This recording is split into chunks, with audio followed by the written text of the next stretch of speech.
Hi, this is Eric from longboxreview.com. Welcome to the show. So last episode, I talked about how I needed to talk about more comics. And I am back today to do that again. So when I was thinking about this, I immediately thought of a few comics that are basically my favorites to read every month for various reasons. And as it turns out, these are 3 books from Image Comics. So today I'll be talking about Sex Criminals, Alex and Ada, and my favorite, Velvet. So first up is Sex Criminals. This is by Matt Fraction and Chip Zdarsky. I think that's how that's pronounced. Becca Kizzy and Christopher Sabella do the color flatting, not flattening, which that's kind of how my brain read that when I did, but it's flatting.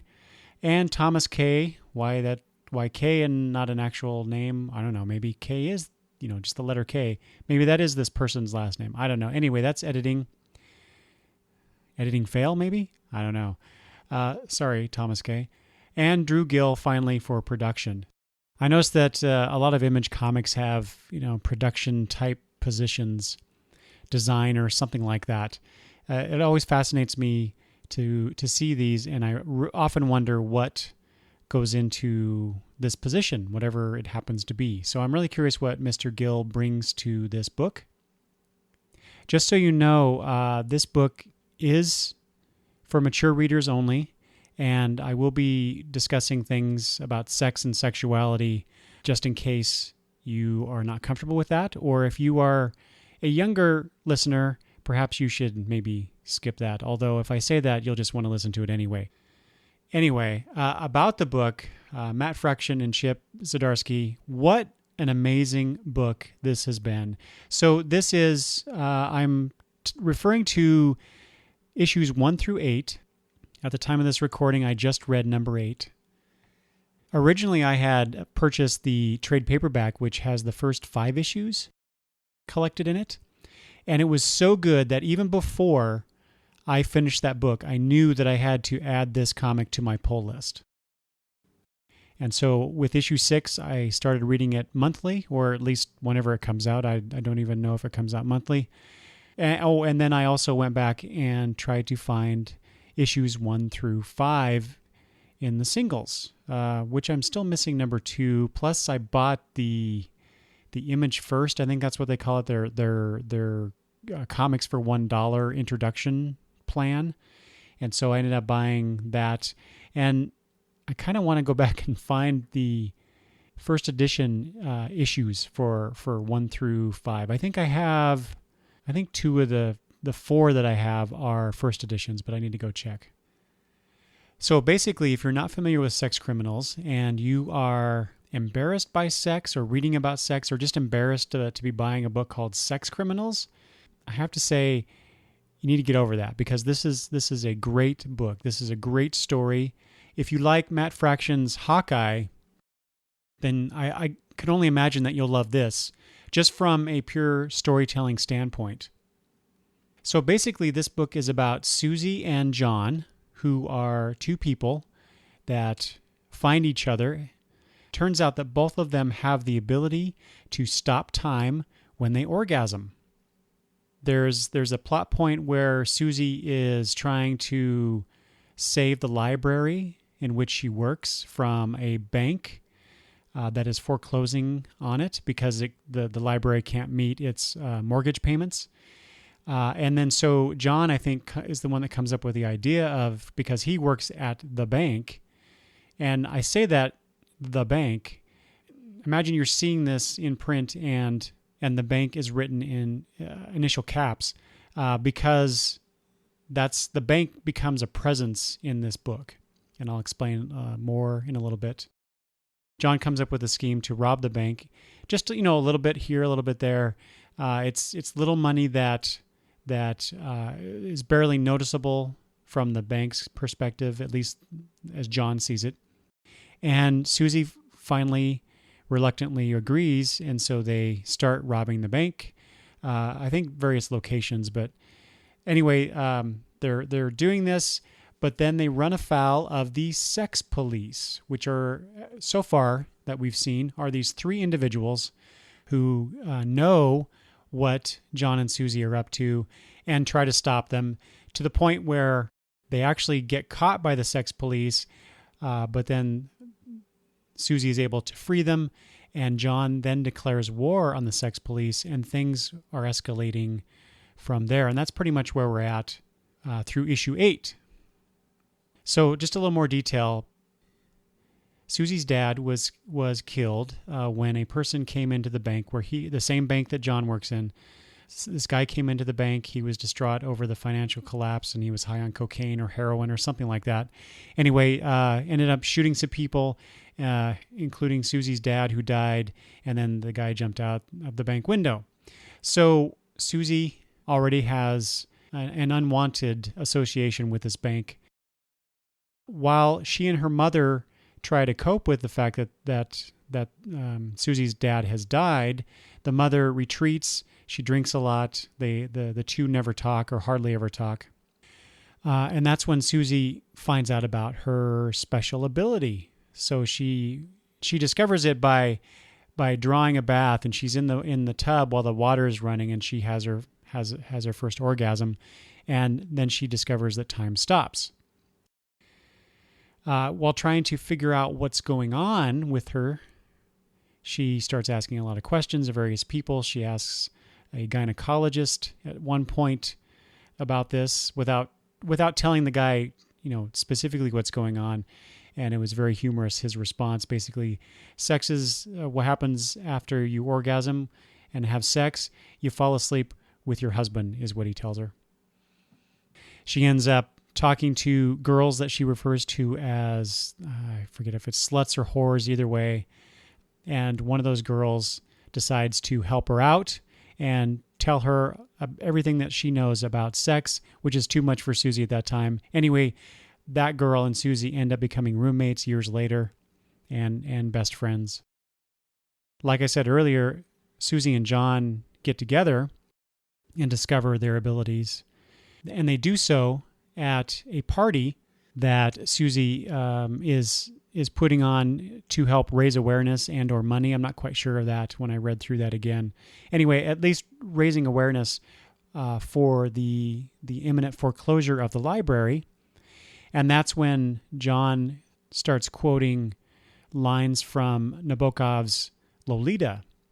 And there's this cute little series of panels where he's continually quoting lines from Lolita in John Mason's voice. And if you're familiar with the original Lolita movie, you'll know what I'm talking about. Anyway, what's really cute, though, is as John is doing this, Susie is shown basically floating on the air. She's so enamored with this guy. So I thought that was a really cute touch. They end up having sex, and that's when they discover that they both can freeze time. They didn't realize that anybody else could do this, at least at that point in the story. And then for the next several issues or 2 or 3, we get John's backstory as well. He discovered when he was young that he could do the same thing. It's interesting because when he has an orgasm and stops time, his penis glows. So I should mention too, when they stop time, Susie calls it the quiet because everything is quiet. So there's no sound, there's no movement. Things do happen, like you can interact with computer touchscreens. She says fire is still hot, but it's cool enough that you can touch it, which that's a weird concept that I would have liked to have seen actually shown in the book, but she talks about that. John, however, calls it Cum World because that is the name of the porn shop that he would frequent while he was in. I prefer the quiet because I don't like saying Cum World. Anyway, while he's in the quiet, he would often go there. He said he must have stole thousands of dollars of porn from that shop over the years. And it's really interesting too. I need to talk about the art, so I might as well just start with this. The quiet, the way that that's shown is the colors get really want to say augmented in a way. There's all these swirly wave patterns of blues and purples, and everything has kind of a glow to them in the kind of like the blue purplish range of light. So it's really cool, and very visually it's striking. You know that they're in the quiet whenever this is going on. It's just really neat. Other than that, the art in general is kind of cartoony. Has a bit of an exaggerated look in some people's expressions. It's not realistic, which actually I think lends to the effectiveness of the storytelling, because there is nudity in here. There are sex acts being shown, not to mention a lot of sex toys. But it allows for you to not take it too seriously because it's not drawn so realistically, I think. Or maybe that's just me. I don't know. So I think it works to diffuse the sexiness, if you will, or the sexness of the premise. But there's depth to the story and to the characters by the way that Fraction and Zdarsky are presenting things. So a lot of the story is being told, initially at least, from Susie's perspective. And so we get a lot of first-person narration from Susie talking about her past and what's going on in her present as well. So we get a lot of commentary, I guess is the way to put it. There's a scene early on in the book, in the first issue, where Susie, I think she's in grade school, finds out that her dad has been killed when someone from the school, the principal, I guess, comes to her class and tells the teacher. And the scene shows Susie at her desk doing her homework. And then we have the adult Susie sitting right behind her, looking at us, the audience, and talking to us, telling us about this moment, the moment that she knew that her dad was dead and that her life would change forever. And so there's that. But then there's this kind of like this wide view of the classroom with Susie in the background. And in the next panel, there's a close-up of the Susies in the panel as we're being told that she knows about this. And then again, we pull back.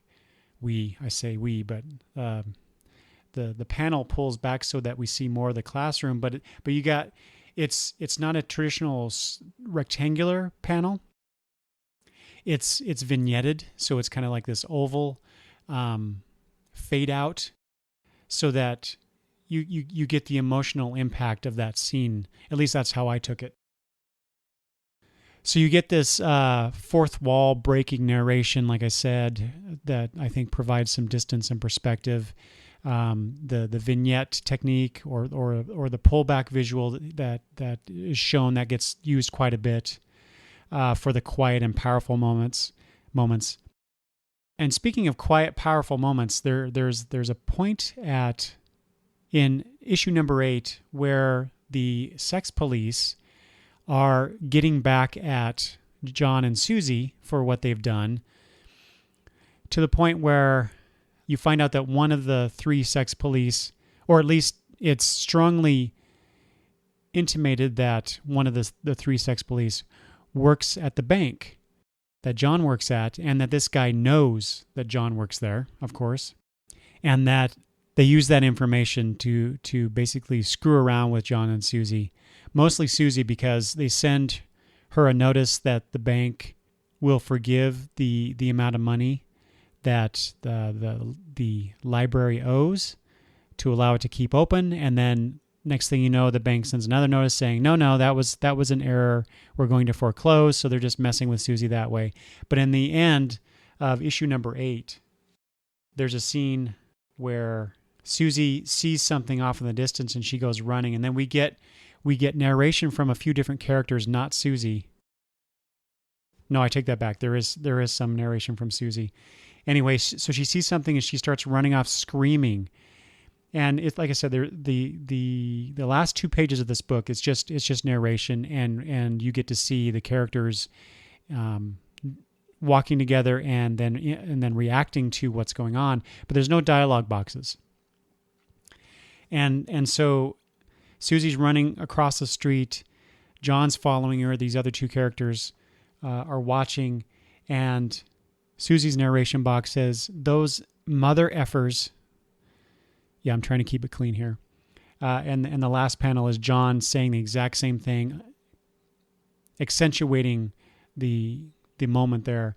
But John is holding Susie back, and she is beside herself. Her mouth is open. She's screaming. Her hands are out in front of her, like she's trying to claw at somebody. She's kicking, and so he's holding her back. And all you see in the final panel are the three sex police there, overseeing the demolition of the library building. With one of them, the main person, the head sex police person, just kind of waving a little bit, just enough so that our characters, the main characters of the book, know and see that she's doing this just to screw with him. So what's the importance of the library? So back when I was talking about, I'm going to jump around, and that's apropos for what I'll talk about here in a minute. The library was important to Susie because that's where she discovered that there was a wealth of knowledge in the library, and it helped her cope with what she was going through once she realized that she could stop time in the way that she does. Of course, she doesn't get specific answers from the library, but it helps her. And so she returns that favor, if you will, by eventually becoming, by eventually working at the library. There's another scene during the run of these 8 issues where a young girl comes in and she needs help finding some information for an assignment that she has to do where she could potentially meet the president. And Susie is just so grateful to be there to help this girl as the library, and the librarian that we were shown in a flashback helped Susie out.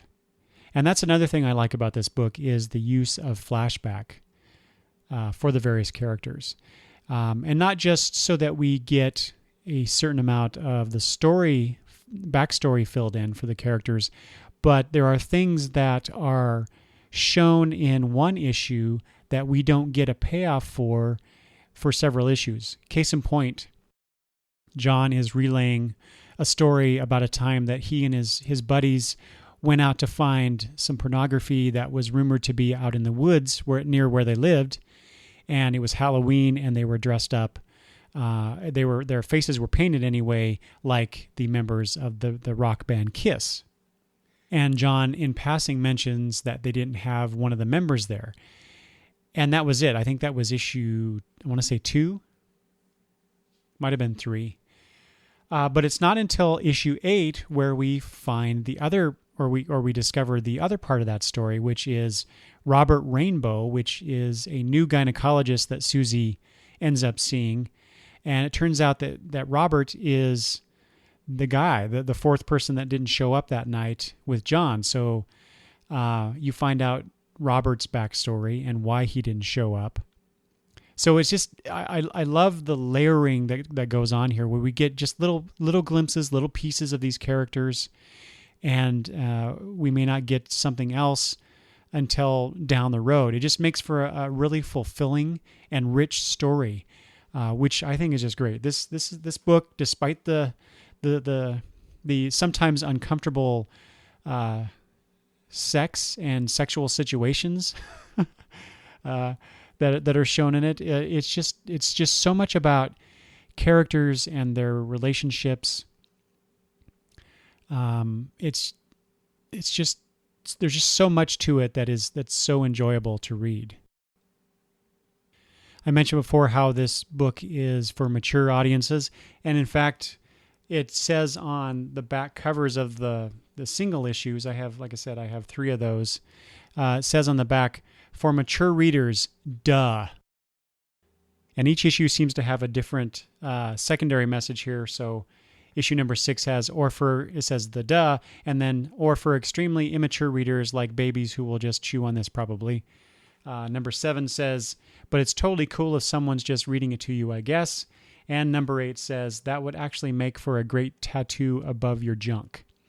And And it's not just the back covers that give you this kind of humorous takes on things, on sex and whatnot. You also have the letters pages, which at the very top of each page gives you sex tips, like, ladies, when faking your orgasms, don't forget to contrive a convincing backstory and family history for each, just in case he quizzes you later. There's also just the way that Fraction and Zdarsky answer some of the readers' letters are just hilarious, and they're very, very open about the sex that they've had, or at least a humorous take on it, and masturbation, and just kind of anything that they think will make a good joke, I suppose. Yeah, I can't even read some of these things because of the language. But it's really interesting. You get a lot more out of it than just the comic. The story of the comic itself. You get the creators and their particular style.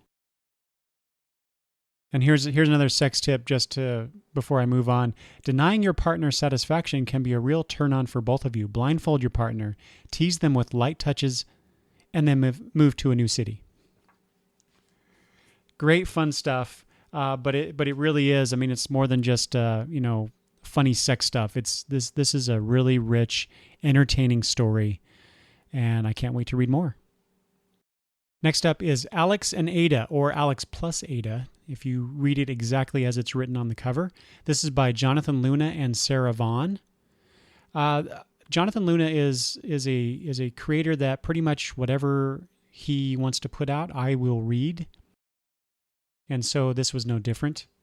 Alex and Ada is a story about Alex, of course, and he's a guy who gets a very special birthday present from his grandmother, which is an android who he names Ada. This is set in a future world similar to ours, but obviously the tech is more advanced. It could be our world only 40 years in the future. I don't know. It's not explicitly stated, but it is a world in which obviously androids exist. They look human and can act human, but they're limited by their software. Only there was one company who produced this artificial intelligence, and the robots and androids in which this AI resided became sentient and ended up attacking their human masters, if you will, and there was a massacre. And so everybody is a little worried about this happening again. There is the other company that is talked about here a lot is called Prime, and Prime also makes this software interface. I don't know, it's weird. It's called Prime Wave, and so you get implants that allows you to connect to what I presume is that version of the internet in this story. And so not only can you access the internet, but you can call people. You can interact with your appliances and electronics through it, which sounds really cool. And the way they show this is that your temples glow a light blue whenever you're accessing Prime Wave. Anyway, so what happens here is, like I said, the grandmother gives Alex this android as a birthday present because Alex and his fiancée Claire broke up several months before this, and he hasn't moved on. He hasn't started seeing anybody. And Alex's grandmother has her own android, and this android not only helps her around the house, but also they are sexual partners. And so I think his grandmother wanted to give Alex this as a means to help him move on. Temporarily maybe have a relationship with this, or relations, I shouldn't say a relationship, but have relations with this android, and then, hopefully meet a nice girl and do all those things. So Alex reluctantly takes this android, but in his interactions with Ada, he decides to investigate the possibility of sentience for Ada. And so he goes to this online forum and gets introduced to some people, other androids, to help with getting Ada or changing Ada's software so that she becomes a sentient creature, which he does. And then the story then becomes about their relationship with each other. Ada notices that through some prodding from some other people that she interacts with in this special forum, that she has feelings for Alex, and perhaps Alex feels the same.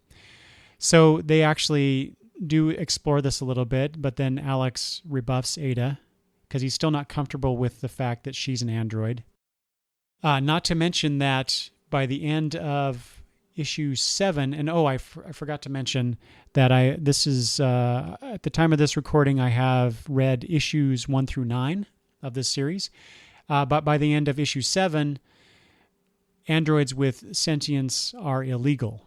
And so while Alex did this 2 or 4, I don't know which is the proper term to use here, 2 or 4 Ada, before it became illegal. Now technically Alex broke the law, and Ada, if found to be sentient by the authorities, will be taken and probably destroyed.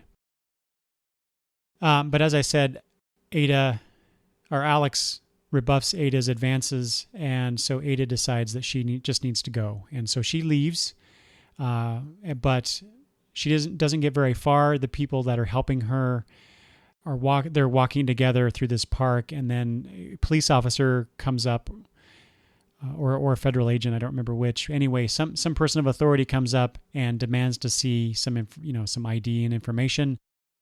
And essentially Ada ends up running away. But she's running out of energy. She has to get she has to eat some food to get some fuel, but she's afraid to do anything. She has no money. She's not with anyone to help her out. She doesn't necessarily want to call or get a hold of Alex. But she's running basically on fumes, and she collapses at someone's door, and it turns out not to be Alex as you expect at the end of issue 9, but she ends up at one of Alex's friends. Her name is Emily, at her house. Meanwhile, I think the very last, or one of the last things that we see in issue 9 is that Claire shows up on Alex's doorstep. So what happens next? So that's the basic plot of the story. One of the things, though, that I really like about this, so obviously this is a story about relationships. It's a story about identity, what it means to be human, or to be an android pretending to be human, or some variation of that. Where do feelings come from? In fact, Ada actually admonishes Alex when he says something about her programming. She says, "You're the result of your programming too. It's just a different kind of software," which is a very good point. It's also about persecution, authorial persecution. It's very timely. It's very in the now with certain things that are going on in American society, at least. So there's all these really big and complicated themes in the story, but these things are offset by the simple way in which the story is shown to us via the art. If you're familiar with Jonathan Luna's style, I think it's a very simple, understated art style. There's a lot of, the lines are really clean and simple. The backgrounds, again, are clean and simple, but it's very easy to connect with it. It really gets you, I think, emotionally. And the way that the art and the story progresses, it's like this not really. It's like a slow buildup of events. So there's not, like I said, there's not a lot of plot to this really so far. But over the course of this 9 issues, I don't feel like I've been slighted in any way with the story, because there's just so much to it, and the way that it's being slowly laid out for us. It's like having a 3-course meal, if you will, with this story. It's very fulfilling and adventurous and satisfying, despite the fact that it's taking a while to get through it. And speaking of the art, the covers are just amazing too. I mean, again, they're very simple. They usually feature one or two characters on the cover, little to no backgrounds, but very effective, very evocative. The very first cover has Alex. Alex and Ada in profile. You don't see Ada's face. You see Alex there, and he's kind of looking at Ada, looking down at her. You know, they're essentially the same height, but he's kind of looking down at the bottom portion of her face, her nose and her mouth area. Probably partially because she has this plastic over her head and draped down her shoulders and back. It evokes, a wedding veil, but it's this container plastic, this plastic wrap that she probably came in to some degree in here. But I mean, Alex does not look happy. He almost looks a little dismissive towards her, which does happen in the story. So it's very true to the events of the story. I just the wedding veil homage here is it's a wonderful image. Issue 5 has this is the issue after Ada becomes sentient and how she's dealing with that. It shows, which this is a scene that does not actually appear in the book, but it demonstrates what the characters are going through and how they feel about each other. So Ada is in pain, and she's on top of Alex, who's holding her on this bed, and their heads are together, so they're connecting, but they're not being intimate in any way. It's just one person is in pain, the other one feels for that person, and he's trying to help her. And it's very much, like I said, indicative of what's going on in this particular point in the story. Issue 7 features Ada showing her holding a mask of her face above her face, right in front of her face. And so that's all about the part of the story where she has to pretend to still be a non-sentient android when Alex takes her to his grandmother's to have dinner. And they don't want anyone, including the grandmother, to know about Ada's sentience. However, the grandmother immediately picks up on it, and things go from there. It's just a great image. And then issue 8 is the beginning of the end of their relationship, and you see the two characters together. They're closing in for a kiss, but their backsides are crumbling and floating away. So this budding relationship obviously is not going to last. Just great cover images. I love it. I love Jonathan Luna's art. And then finally, just to note on the cover, I mentioned at the beginning of this discussion that the title is Alex plus Ada, and so that I really like that too, because that's like writing it like that with a plus sign. It's like putting your name together with your crush. So Alex plus Ada.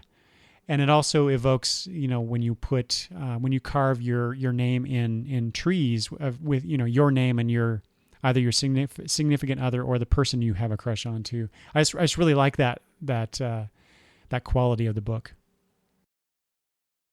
All right, now finally, my favorite book. I'm serious about this. This is the book that is probably the one book that I look forward to every month. It is the one book that I look forward to reading the most every month, is probably the best way to put that. And that is Velvet by Ed Brubaker, doing the writing, and Steve Epting doing the art, with Elizabeth Breitweiser doing colors and Chris Eliopoulos doing letters. This is the best spy book I have ever read. Granted, that's not a lot. I can't say that I'm an expert at this genre. I don't think I've ever read a spy novel per se, although I did start to read one of the Bourne books. Never finished it. I do like the spy genre. Mostly it's been movies and a little bit of TV, but this is much better than Bond. Think of Miss Moneypenny as the real spy, and that's kind of the story here. Velvet Templeton is the protagonist of the story. She is a former operative for this group called ARC 7. So that's like your MI5 or 6 or whatever it is that Bond belongs to. But now she is the secretary to that group's director. So she was an active operative in the 1950s, late 40s on through 1956. This particular story of Velvet picks up in 1973. So we're set in that timeline, which for some reason I find really cool. Well, really, I like period pieces. This book would only be better to me if it were set in the 60s, because that's one of the time periods that I love to experience through movies and documentaries. But anyway, the early 70s is just as good to me as well.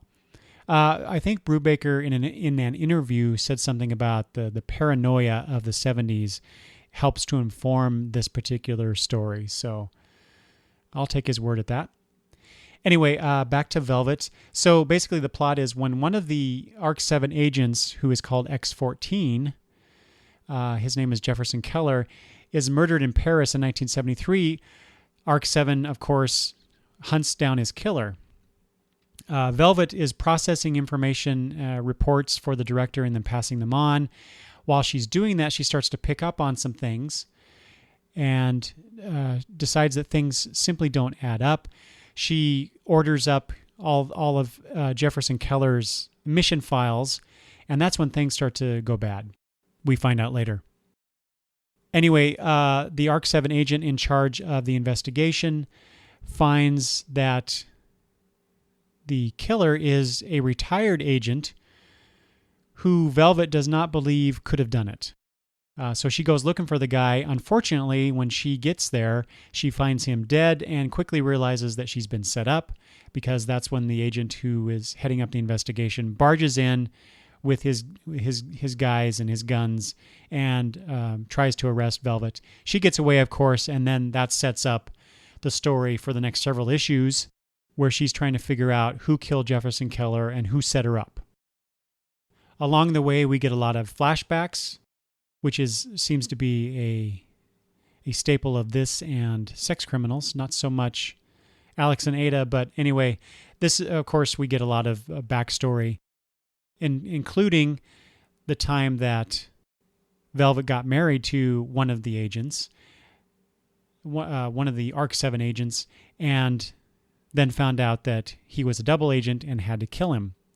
Turns out, of course, that he was not a double agent, and that just sets up Velvet's desire to find out who's been messing with her, because it was that incident that caused her to lose it and no longer be able to be a field operative.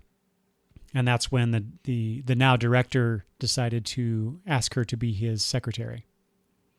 At one point in the story, she starts to go after some officials in ARC 7, including the director. So she starts looking into them and trying to figure out which one of those guys would have the capability and knowledge to do what she thinks has been done to her and to these other agents.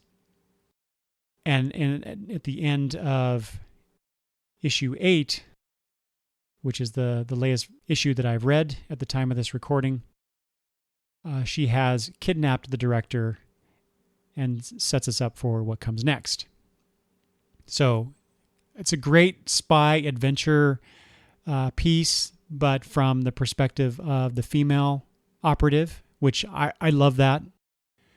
In fact, I just realized that all three of these books have strong female characters in them, and I guess that's just something that I respond to. Great artwork by Steve Epting. This is some of the best stuff I've seen of Steve Epting's.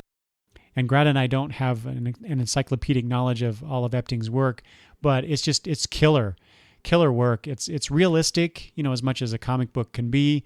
It's genuine looking.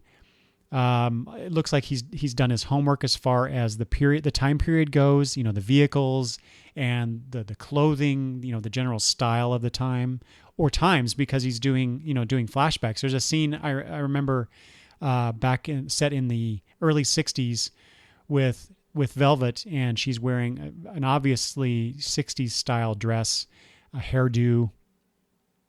So he's doing a great job. Velvet looks like Velvet no matter what angle or time period that we're seeing her, which that I really appreciate. There's a lot of artists out there who can draw a really good drawing or a pretty drawing, but if you turn the character's head slightly, then it seems a bit off. And I don't really see that here, or at all, I guess, thinking on it, with Steve Epting's work. So he's doing a phenomenal job. The colors are perfect and not distracting. There are a lot of night scenes, so you get a lot of browns and blues in the book, but they serve the purpose of the story and are not distracting, like I said.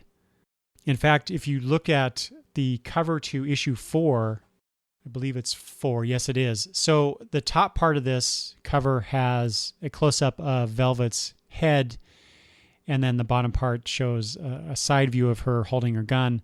But if you look at that top part, she's wearing a mask because she's going to some sort of masquerade ball during the course of her investigation. And if at first glance it looks like a photo, that's how. And a lot of the props here go to the color artist. I'm not sure if that was Epting or Breitweiser, but the mask, it looks real. It really does. It's amazing the work that they're doing on this book. And basically in short, I feel like I'm reading a really good spy movie with this book, and I can't wait for the next issue. And I highly encourage you. This is out of the 2. This is the one book. I mean, Sex Criminals probably does not need any promotion. Alex and Ada probably doesn't either, to a certain degree, but I know it's a finite story. I've heard that Jonathan Luna has an ending issue in mind. I don't think it's going to be a long-running story, but Velvet easily could be a long-term ongoing story, and I want to see that. I want to read that book for years to come, at least as long as Brubaker and Epting and the rest of the crew want to be telling these stories, because they're just really good comic book fiction. It's really good stuff. So I highly encourage you, out of these 3, to add Velvet to your pull list, talk about it, recommend it to your friends, if you end up falling in love with it, as I have. All right, so there you go. That's my look at Sex Criminals, Alex and Ada, and the pick of the litter, Velvet. If you are reading these comics, please let me know what you think of them. I'd love to hear from you. If you end up adding these to your list and reading them, and you end up loving them, I'd love to hear from you what you think of them. Or, if you read them and go, hey, Eric, you're just full of crap, these suck, I'd like to know why you think that. It's not, I don't think it's sufficient enough to say, this is a good book or this is a bad book. You have to have reasons why you like it or don't like it. Although I'll put more attention to the positive as opposed to the negative.